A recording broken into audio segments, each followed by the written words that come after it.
Okay, in today's video, I am going to go over how to determine the charge for capacitors in series. Okay, this is the circuit we're going to use. We have three capacitors, 1, 2, and 3. We have a 12 farad capacitor, a 6 farad capacitor, and a 5 farad capacitor. And of course, we have here a 12-volt battery. Now, how do we figure out the charge for the capacitors when they're set up in series? Now, there's an explanation which I'm going to go through about why they have the same charge, but what I'm just going to tell you is that the charge on capacitor number 3, the charge on capacitor number 2, and the charge on capacitor number 1 are all equal to each other. They have the same amount of charge on them. Even though they have different capacitances, they still have the same number of charge. Okay, and they are equal. The charge on each of those capacitors is equal to the total charge. And I'm going to show you how to calculate the total charge. And then you'll know that when you figure out the total, you know that it's equal to the charge on 1, the charge on 2, and the charge on capacitor number 3. They are all equal to each other. And it's a very interesting reason why they are all equal to each other. You think they would be different because they have different capacitances, or you might think they're different for some other reason, but they're all the same, and this is why. We have these three capacitors set up, connected to this 12-volt battery. When we connect it, some amount of charge, now this is representing maybe an electron or a group of electrons or some number of coulombs of charge, which is spread out in these wires, but I'm just representing it here.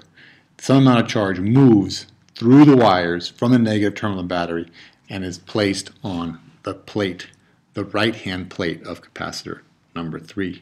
So capacitor number 3, the right-hand plate, now has excess charge, has a negative charge, and that negative charge that's on this plate is going to push an equal amount of negative charge off of this plate. Excess charge here, negatives and negatives repel each other, and therefore some amount of negative charge, the same amount of negative charge, is pushed off of the left-hand plate of number 3. Well, when that's pushed off, then we lose some electrons, we lose some charge, and the left-hand plate becomes positively charged. So now we have a negative plate and a positive plate. The magnitude of the charge is the same. 1 coulomb, 2 coulomb, half a coulomb, whatever it happens to be. Okay, but the sign is opposite.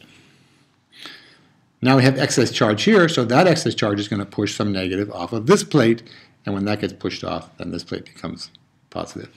Now the very last one, we have excess charge here. That's going to push some charge here, and when that charge gets pushed off, then this plate becomes positive. So you can see we started over here with some amount of charge, and that charge is kind of transferred, okay, from one plate to the next, and the magnitude of the charge on each plate is the same. We can't get any extra charge in there. All right, we have the magnitude is the same. It's just that the sign of the charges are opposite.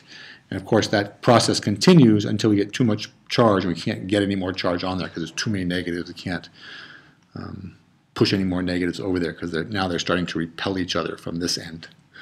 All right, so the charge is the same, the sign is the opposite, and the question is, well, what is the charge on those plates? And this is the way we figure that out.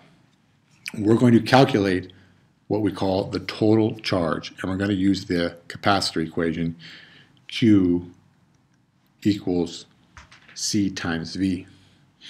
Now we want to use the total capacitance or the equivalent capacitance and the total voltage, and that's going to give us the total charge. Or you can think of it as we want to calculate the total charge, so we have to use the equivalent capacitance of this circuit. We can't use the 12 or the 6 or the 5.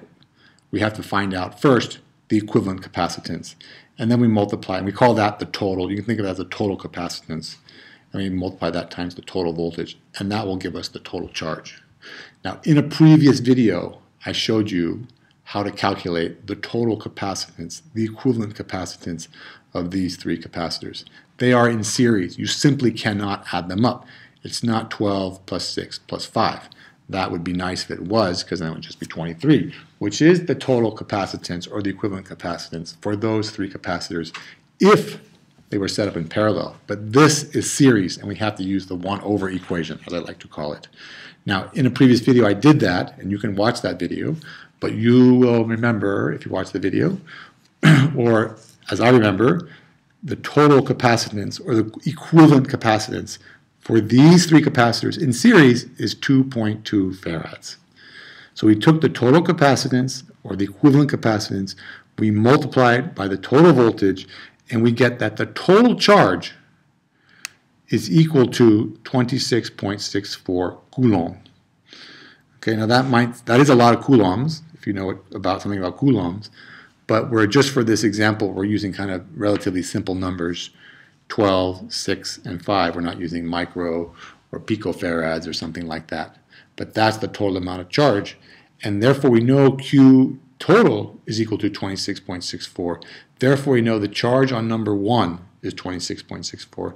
The charge on capacitor number 2 is also 26.64, and the charge on capacitor number 3 is also 26.64 coulombs. Okay? Now the other way you could do it, or calculate the charge on one of the individual capacitors, is if you know the voltage across or the potential difference across. But usually what happens is you're given the capacitors, you calculate the equivalent capacitance, which we did in the previous video. You multiply that times the voltage, and then you get the total charge. Okay?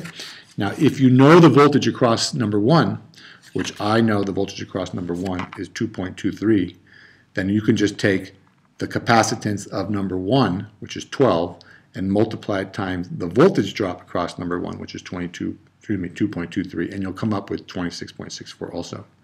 You can do the same thing. 6 times the potential difference across number 2 is 4.44. That would give you 26.64. And you can do the same thing for capacitor number 3. The capacitance is 5. The potential difference across this one is 5.33. You multiply those together and you get 26.64. Okay, so you can kind of confirm the charge on the individual ones if you know the voltage across or the potential difference across each of the individual capacitors. But like I said already, the way it's usually done is you get the circuit, you calculate the equivalent resistance. You know there's only one battery, so you multiply that times the battery, and you get the total charge. And then you make the assumption that the total charge is equal to the charge on 1, which is equal to the charge on 2, which is equal to the charge on 3. Okay, so that's all there is to it. Thank you very much for watching. I hope you found that helpful. If you found that helpful, you can give me a thumbs up or a comment in the comment section below. Thank you very much for watching, and we will see you in the next video.